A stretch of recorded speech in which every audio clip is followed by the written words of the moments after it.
And cases of domestic violence homicides are reviewed by a state board. Each year, that board publishes recommendations which could have helped victims in those cases. Today, our Matt McCabe sat down with the vice chair of that board about what Oklahoma's statistics really mean and also what can be done differently. Matt? Oklahoma's ranking as the state with the most domestic violence of any kind has attracted attention. The state's Domestic Violence Fatality Review Board studies the most serious of those cases, but one board member says the rate of domestic violence is unfortunately going up.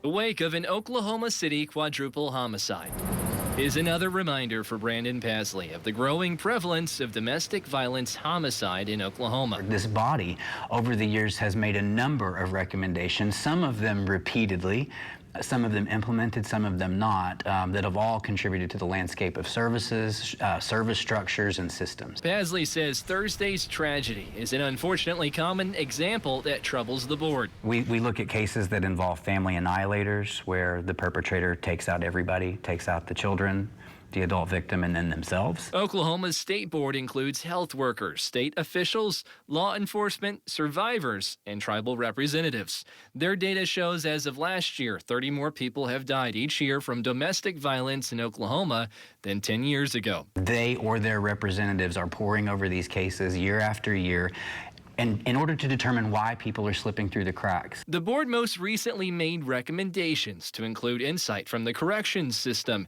improve training for police, and better protect children who witness a domestic homicide. Sometimes a victim can do everything right, can check every box that you're supposed to do in terms of maintaining safety, and systems still fail. But Pasley says funding, resources, and lack of enforcement sometimes stand in the way of solutions.